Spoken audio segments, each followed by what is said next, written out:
My next guest is going to be back in action at UFC on ABC2 on April 10th. It's Kyle Daukaus back here on the program. Kyle, how's it going, man? It's doing good, man. Good to hear. Good to hear. Were you trying to get a fight a little bit sooner? I know after the last one, it looked like you wanted to get back in there, but here we are talking about a fight on April 10th.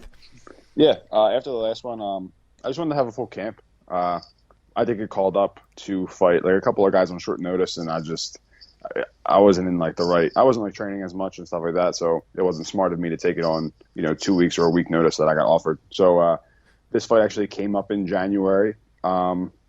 And I was asked to fight on a week's notice. I asked for a full camp, and they gave me it. So it was a surprise because it was like a short notice call because his opponent got sick. So I was expecting them to be like, "Oh, never mind, now it's all right." But they gave me 12 weeks, so it's perfect.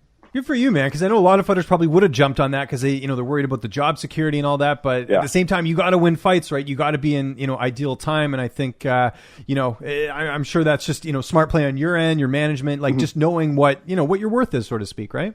Yeah, we knew kind of like because I kept getting offered short notice fights, I'm eventually going to have to say yes to one of them. Yeah. So, I guess like I was hesitant to kind of ask for a full camp for that fight. But then like something happened and he got COVID or something. So either something happened and the fight got pushed back, actually further than what it was supposed to be. So it's kind of a blessing in disguise. So it was good. Yeah, it all worked out. So plenty of notice by the sounds of it. Like you said, you're supposed to fight him, like you said before. So how has camp gone? I mean, you've had all this time, you've been able to sort of prepare and have sort of an ideal situation here. How's everything going? It's going perfect. It's going really good. It's the usual, nothing's changed since quarantine, since last year, since like fighting and stuff and training. And the gyms have opened up a little bit. We're taking like same precautions, taking temperature checks and stuff like that. But camp's going great. Weight's coming down, so everything's good. Awesome. And how do you feel like you match up against him here? 13-0 record. Obviously nice to fight a guy who hasn't lost. You could be that first one to do it. Yeah, it's exciting, but I'm looking at it as like he's just like another guy that I'm fighting. Nothing special. A lot of the fights that I've seen, I think his last 3 fights were like his last like toughest opponents that he's fought. He has a win against Paul Harris, but I mean, it's not the same guy that was in the UFC, right? No. Yeah, of course. Yeah. So but a lot of his fights prior to like his last 3 fights I was looking up, he's fighting guys that are just like 1-0, 2-0. Some of them have losing records and stuff. So I'm not going in there building him up as much as everybody else is. Also, his fights are at 170, and he's moving up. I mean, his last Contender Series fight was at 85. So he's moving up, and I'm no small middleweight by any means. Right, so it's going to be a surprise for him when he sees me in person. I don't want to use the word motivating, but how cool has it been seeing your brother Chris go on his run, getting that big win over Olynyk? It's so cool that you guys are in the UFC at the same time and having this much success. Yeah, it is motivating though, even though like you said not to use it. It is motivating. I mean, I meant just because it's kind of cliche to say, right? So I guess, but I'll take your word for it. Yeah. No, it is. I mean, I have my own motivation as well, but seeing him is just like that extra push that I need. Like days that I want to take off and chill out, he hits me up and he's like, "Yo, we need to get in the gym." And I'm like, "Yeah, that's true, I do." And then I do the same thing for him, like vice versa.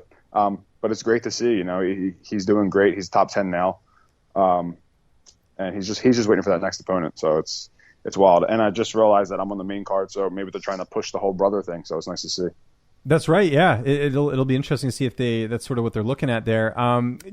Is there like I got to ask this because you guys are brothers. Like, is there like a pet peeve you have of his? You guys have grown up together. Is there anything that kind of gets on each other's nerves or anything like that? I mean, not really. That's a good brother. Yeah, it's good. I mean, he used to beat me up when we were kids, but I have no hard feelings and stuff because I've beaten him up plenty of times in the gym. So it's good though. It's good that we get to train together and get to beat each other up every single day. So that's good. Who you working with for this camp? We mentioned Chris Daukaus, your brother. Who else are you getting? My brother, my coach Will Martinez, my other coach Steve Haig, who is a big pioneer in the sport here in Philadelphia of MMA.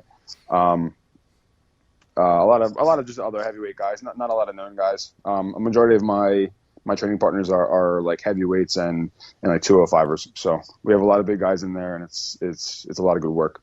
Yeah, and that'll help you in this fight, right? Because like you said, you're fighting a guy who's coming up from 170. Like he had the one fight at 85, but you're used to fighting bigger guys, whereas I'm sure he's used to fighting smaller guys, right? So yeah, and I've also fought I fought Jonathan Webb. He's kind of built the same kind of like style in a way.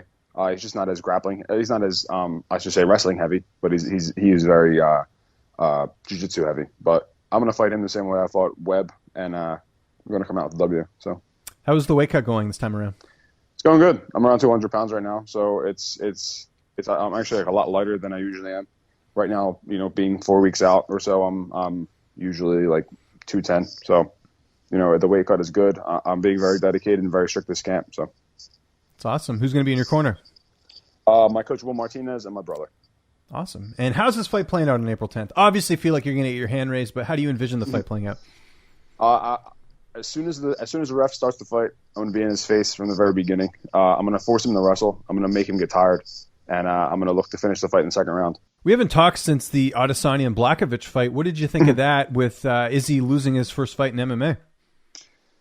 I thought it went as expected, honestly. I didn't think that Jan would wait so long to take him down in the fourth and fifth. But the jiu-jitsu that we saw from Adesanya was kind of not as good as everybody was kind of thought or he kind of talked about.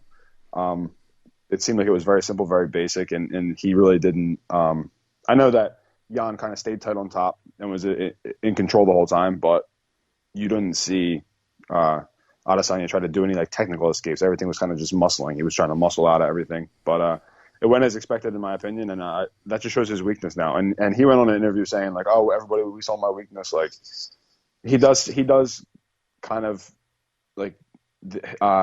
his jiu-jitsu strength and stuff like that is different at middleweight, but it's going to be different now because everybody's just going to try to take him down.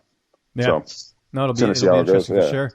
In terms of you, I mean, you get a win here. That'll be, back-to-back wins. And then also, fighting a guy who's undefeated. Does that get you in the top 15, or you think you need a couple more? Like how are you sort of looking at this fight from the sort of the grand scheme of the middleweight division?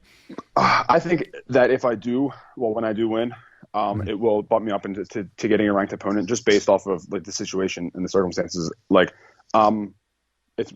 just won my last fight. I'm fighting a debut guy now this time on a main card. I'm like the third to last fight. I'm like a co-main event. It's on ABC, so I'm on TV. So if I go out there and perform and get a finish and look good doing it, then there's no doubt that I'm going to get a ranked opponent. Is it a big deal that you're on ABC? I know for some fighters they're like, I don't care, and then others are like, yeah, my grandma's going to be able to watch this. How is that something your family's spoken about, or friends and family kind of being like, hey, we're going to be able to see you on there?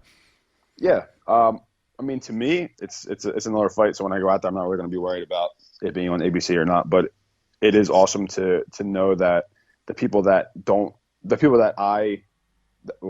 nag me to watch the fights and text me on fight day yo, what time's the fight start? Blah blah blah. How annoying is that, by the way? It's come on, Google. We have Google for a reason, right? Family members text me. They text my brother when we're both fighting. When does the fight start?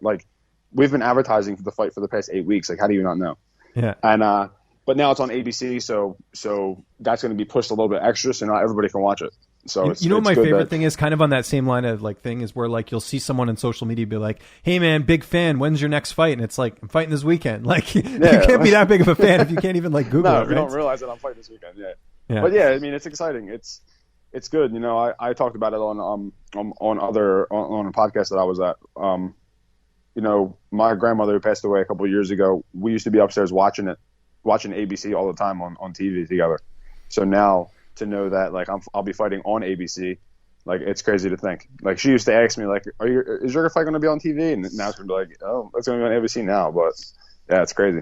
Yeah, I can't imagine how that conversation goes with grandparents now, trying to watch the fights. It's hey, you got to download the ESPN Plus app, then you got to sign up, then you got to go to the it's so complicated, I kind of feel really bad in that sense. So we don't actually, I don't know if you know this, in Canada we don't have the ESPN Plus app, so everything's on TSN. So it's still on kind of regular cable here.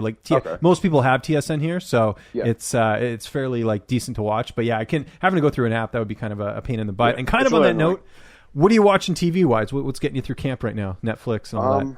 Anything good? I mean, I was watching The Office on Netflix, but they took it off, so I haven't been watching. So in Canada, I think we still have it on, so we're a bit luckier, I guess. Yeah. That's nice. Yeah. It must be nice then. You should get like a VPN or something, but yeah. Yeah. I've been watching like a lot of like serial killer documentaries. I'm really into like so am I, man. I watch serial killers and stuff like that. I'm watching that Trial 4 one right now. That's pretty crazy. Have you seen this? I haven't checked that one out. Okay, Cole's Notes. Won't waste my audience time or yours here today. But basically, Cole's Notes, Boston cop, is killed, right? He had like the most convictions in Boston. This is like during the 80s. Some poor African-American, he's walking by a Walgreens. They're trying to pin the murder on him. They don't, because they're just like terrible at like evidence work. And so it just kind of shows you how the justice system's flawed. And like they had to give this guy like 3 different trials just to make sure they could convict him. It's terrible. But I'm all into that stuff. I love figuring out evidence and like, it's crazy. There's that one on HBO. I don't know if you've seen it called, I think it's Murder on Middle Beach. Have you seen that one? Mm-mm. Okay. So another quick Cole's Notes. And again, take some notes here, man. You'll like it. So this one is, some guy, his mother's murdered. This like wealthy family, the mother's murdered. No one knows who's done it. So the son is actually doing a documentary. He makes the documentary talking to family members, trying to figure out who killed his mother. It's very weird. Oh my God. That's crazy. Yeah. So you got to check that one out too. Yikes. Yeah. We got to check you out, man. April 10th, UFC on ABC2. Right. It's going to be a great fight. You won't have to flip through the channels too hard to find it. Kyle, always appreciate the time, man. Anyone you want to thank, any sponsors, any social media, I'll give you the last word. Oh, yeah, I just want to thank all my support, all my family members that have been behind me this whole time. It's great. I'm very thankful for all the support that everybody's given me.